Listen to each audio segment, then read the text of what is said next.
There was a Japanese Zen master that started the San Francisco Zen Center many years ago. And he coined the phrase beginner's mind.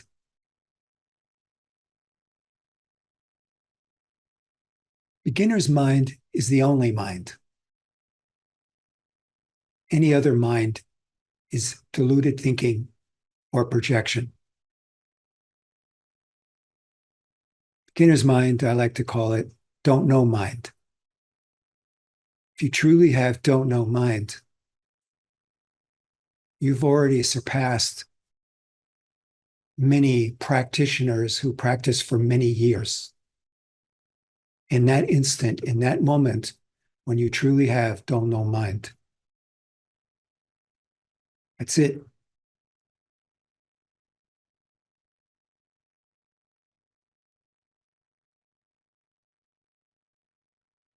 So we say our practice is learning to get to know ourselves. Don't know mind is like space. Space has a name, but no form, yet it contains everything.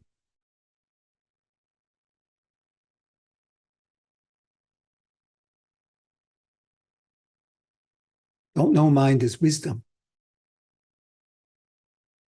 If you think you know, you don't know.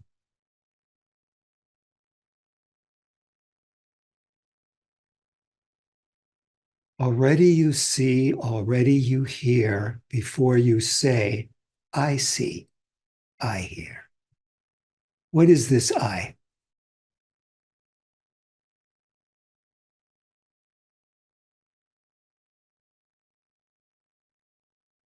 So when you come here and sit, you probably have lots of questions. That's really good. And your sitting may be difficult. That's also really good.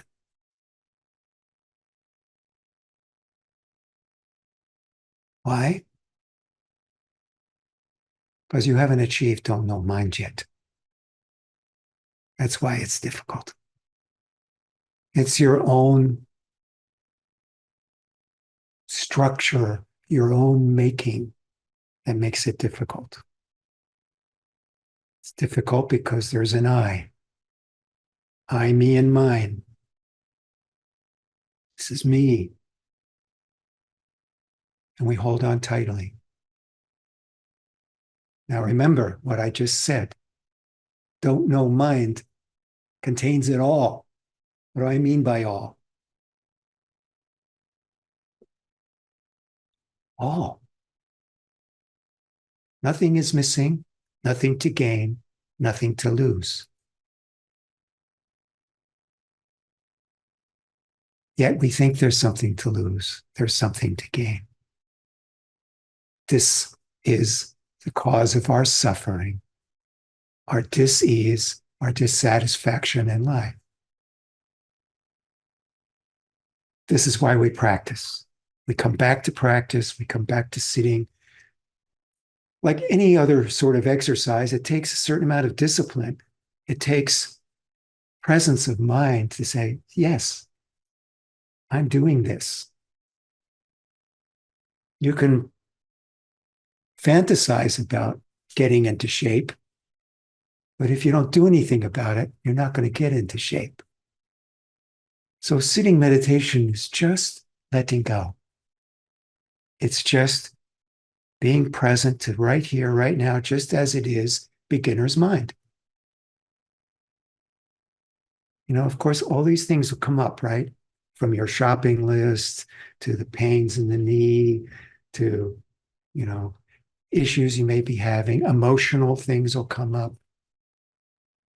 All these aspects of your life that you're dealing with will come up. But remember, don't know mind contains it all. So as these things come up, they're nothing more than like a flash of lightning. Everything always changing. Nothing ever remains the same. Nothing has permanence in this world of ours. So if you see everything that way, what's next? You're ready for it. Here it is. Okay, now what? If you have judgments about yourself and about others, you're not going to see a way that is less harmful, that doesn't cause more suffering, that doesn't cause you more pain, because you're making something out of it rather than seeing it for what it is. That's why we should always look at situations with fresh eyes, with beginner's mind, with don't know, rather than thinking you know. Our practice, just sitting, watching the breath, moment to moment, everything's changing. We're in it completely. We don't deny anything. We're not trying to still our mind. We're not trying to become something. We're just being present. Everybody knows they have an ego. But are they really friends with their ego, or is their ego running them around? How do you be friends with your ego? What if your ego is nothing but this construct that you recognize as a construct that is just part of the phenomenal experience of eyes, ears, nose, tongue, body, mind? Here it is. Why be so strongly identified with it? Why have to protect it? Why be in fear of losing it? Why, you know, on and on and on.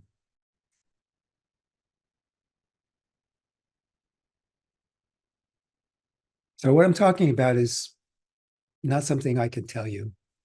So I almost stopped talking right after I said beginner's mind, because there was nothing else to say, actually.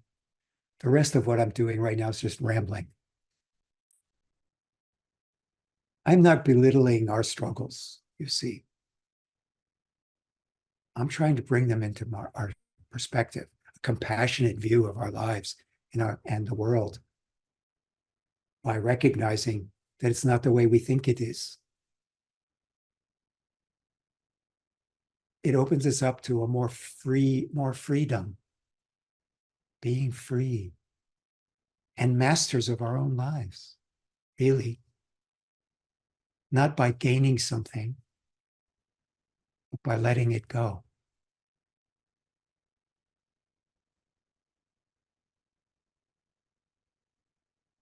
Ah. So Zen is real simple. Just sit here, be ourselves. Like seeing through a filter because of what you're attached to. Yes. Removing the filter.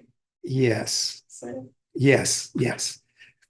Sometimes I'll refer to our experience as when you're projecting or your experience on the world by saying, this is it. It's like seeing a mirage. You know, you look off in the distance and you think you see water. There's no water there. the shadows of It's the shadows on the cave. Yes. it because I reach a point when negative comes, I start manifesting beautiful things. Is that also I'm projecting it? I'm forming it. Yes, it's replacing one with the other instead of diving deeper into understanding. Why is it that I feel this way or I think this way? It's replacing. So that's what when I say we sit when in our meditation, we don't try to deny anything or we don't try to add anything. So you're sitting here and you're thinking, oh my God, I'm having this negative thought. I'm always thinking negatively. I need to think more positively, you know, about my life. Nothing wrong with that, but it's still thinking. It's still creating and still making something out of it. And it could be just hiding. It could be just hiding from what it is you need to look at, you know? It just depends on you. It's not nothing that I can compare it to in my own experience. It's your experience. So you have to understand it. But I think you're on the right track. I mean, just recognizing that that's what's happening already is freedom from it. Just recognizing that, oh, I'm replacing this feeling with this feeling already is freedom. Because it's a realization, it's a recognition. And that's really what we're after is a realization, not changing, changing bad to good. It's not about changing anything. It's about recognizing and realizing. And ultimately realizing there's nothing to change. I already have everything I need, you see. I already am everything I need to be already. But we don't believe that. We don't think that. We don't see that. So there's a story of like these monks are going out to find a supposed statue of the Buddha that's made of pure gold and it's lost in the forest somewhere. They're traveling to find it and they find a statue. They think it could be it, but it's just so covered in mud and leaves and vines. They're like, that can't be it. But then when they start to wipe it away, they realize underneath it is the golden Buddha. So it's an allegory for that's kind of ourselves. That golden Buddha is already in us. We just need to clear the muck. Yeah. Yeah. So another thing that I really like, another saying is that enlightenment doesn't happen in the heaven worlds. It can only happen here in the muck. Because it takes, transforming ignorance, greed, and anger. And you can't do that if you don't have greed, anger, and ignorance. Awaken to our original nature. Well, nature doesn't judge. Nature is just nature. We judge. We say, oh, isn't it sad that animal ate that animal? But nature doesn't say that. Nature's got a much bigger picture of the experience of this non-dual reality. Duality is something we create with our minds. Reality is actually non-dual. It's not positive, negative. It just is.